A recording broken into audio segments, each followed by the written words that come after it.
Need for Speed Payback is rated as one of the worst games in the franchise, with a bland story and buggy gameplay. But is it really that bad? That's what I thought before going for this grueling platinum, which I may or may not regret. Payback has 54 trophies including the platinum. This video is going to be split into 3 parts. The first part will be playing the game normally and enjoying the story, while collecting a few trophies on the way. The second part is going to be the cleanup, where I'm going to get all the single player trophies that I didn't manage to get. And lastly, the third part will be the multiplayer section where I get the last of the trophies and the platinum. The game starts off with us meeting the main characters, Ty, Mac, and Tess. They each represent a different type of driving. Ty represents drag racing, Mac off-roading, and Tess overall driving. The crew attempts a heist that goes wrong due to them being stabbed in the back by Lena. Because of this, Ty has 2 options: work for a man called the Gambler or go to jail. 6 months later, we start off the game as Ty trying to bring back the old crew to get revenge on Lena. After the introduction, the game just focuses on racing. During the introduction, I got a good amount of trophies just for playing the game. These 2 trophies are for beating the 2 crew bosses in the game, La Katrina and Udo Roth. The next mission, we are tasked to steal back the car from the person that betrayed us. Thankfully, we are able to drop on the truck and steal back the car, granting us a trophy for completing the mission. We're then tasked to race a bunch of other bosses, and this is where I started to realize why this game is so boring. Even though it's a racing game, there's barely a storyline. Sure, there's a few missions, but most of it's the same races over and over again. Beating each boss gave us some trophies. After beating the bosses, each character gets a call to meet up at a construction site, where we get ambushed and we have to run away. After some sick stunt driving, we get away and get ourselves a trophy. We then meet up with the Gambler and he again tells us to race and beat the crew bosses, which gives us a few more trophies.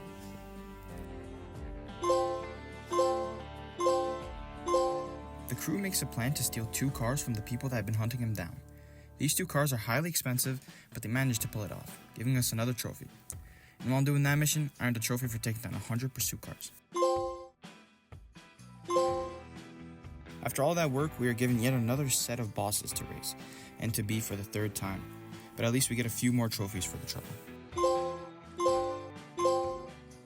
We finally arrive at the final mission of the game, where we race in the final 3 races. After winning all 3, we bring down Lena in the house, awarding us with another trophy for finishing the story. It's now time for part 2, the cleanup. These next few trophies are all connected to one part of the game, and that's beating all roaming racers. You might think I'm overreacting, but this was one of the hardest parts of the whole platinum. Some of the races were very frustrating, whereas some were really easy to win. It's very unbalanced, but after 3 hours, I finally got the trophy for beating all the roaming racers.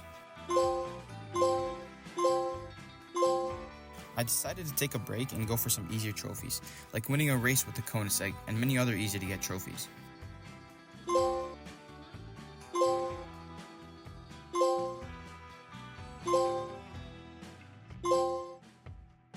Most of these trophies were pretty easy, so it was nice to get a little break. But that didn't last long as I had 7 collectible trophies, which took me almost a week to finish. The trophies are to complete all speed traps, speed runs, drift zones, and jumps. Then, to collect 100 of the Gambler's chips and destroy 30 billboards. And lastly, get 3 stars on all of the collectibles other than chips and the billboards. I first started with completing all the speed traps. I did these using the Koenigsegg because it's one of the fastest cars in the game. These are relatively easy except for a few speed traps that were in really stupid places. Next were the speedruns. These were almost impossible and it was the hardest collectible I've ever done. I'd say most of my time was spent doing these because they're just stupid. A lot of them have corners where you have to turn and lose speed, so I had to keep redoing some of them. After that, I did the drift zones. Most of these were pretty easy and actually kind of fun. Except for a few in the mountains, they had narrow roads and sharp turns, which is manageable. The most time I spent on one of these harder drifts was around 2 hours. And lastly, I ended up with an easier one, the stunt jumps. These were actually kind of fun. They weren't really any hard ones other than the ones in the desert. It was a nice way to end off the race collectibles. And after completing all 4 racing collectibles, I got a trophy for getting 3 stars on every challenge. Then I went for the billboards. There were 30 around the map and I already got 17 from just playing the game during the first step. And lastly was the chips. These weren't that bad. I already had like half of them, and the ones I didn't have, I used a map online, which I will leave a link to in the comments. Also, while doing these collectibles, I got a few more miscellaneous trophies.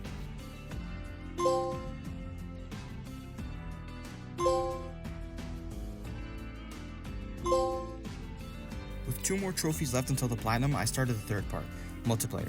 Honestly, the multiplayer was pretty fun. I didn't have a hard time with the trophies at all. It was actually kind of fun racing with actual opponents. The multiplayer trophies were simple.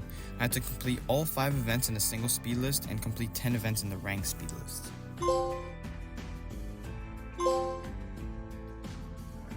After all that hard work, we finally got the platinum for Need for Speed Payback.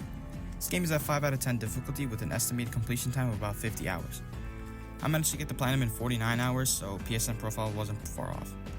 If you're thinking of doing this platinum, here's a few things you should really think about before starting it. Even though it's only a 5 out of 10, it does have some grindy parts in the game, and the game is heavily focused on collectibles, which will take you a lot of time to finish. If you're looking for a Need for Speed game to platinum, I recommend a more recent game like Need for Speed Unbound. It's a 3 out of 10 difficulty and it isn't as grindy, but it's still fun. If you enjoyed this video, please like and subscribe and comment what platinum you want to see in the next video. Thank you for watching and see you in the next video.